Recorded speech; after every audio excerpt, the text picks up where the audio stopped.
Let's get a grip on this accessory for your digital photography.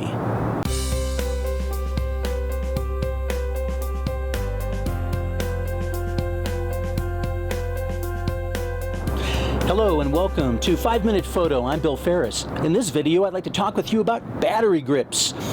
For about 3 years, I've been shooting with the Nikon D600 and now Nikon D610 camera bodies, and also with a Velo product, a battery grip that's compatible with those bodies. Now, this past weekend, I noticed that I was having difficulty getting the Velo grip mounted to the bottom of the D610 body. And I examined the wheel that you turn to lock that grip onto the D610 and determined that it was starting to wear out, that it was time to replace the Velo grip. I decided to replace it with the Nikon product, the MB-D14 battery grip that's compatible both with the D600 and the D610, the camera that I'm currently shooting. UPS delivered the battery grip yesterday. I've had an opportunity to check it out, to compare it to the Velo product, and I'd like to share those early results with you. As you can see from the photos, the MB-D14 and the Velo product are very similar in size and shape and design. Both grips have the same controls. Both feature a shutter release button, a rear command dial, as well as a front sub command dial, and also a thumbstick that allows you to position the focus point within the viewfinder. They also both weigh exactly the same. The only difference there is that when the plastic battery tray is removed from both grips, a Nikon product, just the grip without the tray, weighs about 0.2 of an ounce more than the Velo product without its tray.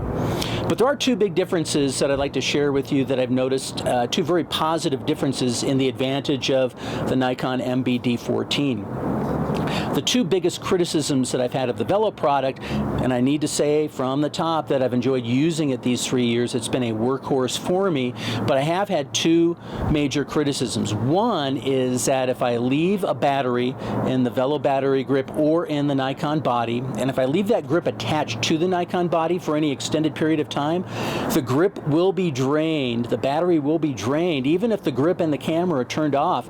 In fact, there have been a couple of occasions where I've left the grip attached to the camera with a battery in the camera, occasionally even the battery in the grip, and overnight those batteries have drained and I've had to replace them and recharge them. The other criticism is that the Velo thumbstick, allowing you to position that focus point, is very finicky. I might give it 2 or 3 flicks to move that focus point the direction I'm intending to move it, but eventually it'll reset to the center point and it'll take me a few attempts to get that focus point exactly where I want it. So yesterday when UPS delivered the MB-D14, I had a chance to check out that thumbstick and it works like a champ. I had no issues with the focus point resetting to the center position. I was able to use the thumbstick to move the focus point around within the viewfinder quite easily. And then I also left a battery both in the D610 and in the battery grip overnight. Now, before going to bed, I checked the percentage of power left in those two batteries using the camera's menu. When I got up this morning, I powered on the camera just fine, as well as the battery grip, and they both both those batteries showed having exactly the same percentage of charge remaining as they did before I had gone to bed. And so my two biggest criticisms of that Velo product appear to be addressed with the Nikon original equipment. And so I'm looking forward to shooting with this, and after I've had the opportunity to do that for some time, I might report back with my long-term review of the Nikon MB-D14. But in the meantime, I just wanted to share with you that I've made this change, replacing the Velo product with the Nikon product, and that it appears to be a definite upgrade, and I'm looking forward to the improved performance with my Nikon D610. Well, thank you so much for watching. I'm Bill Ferris, and I'll see you next time on 5-Minute Photo.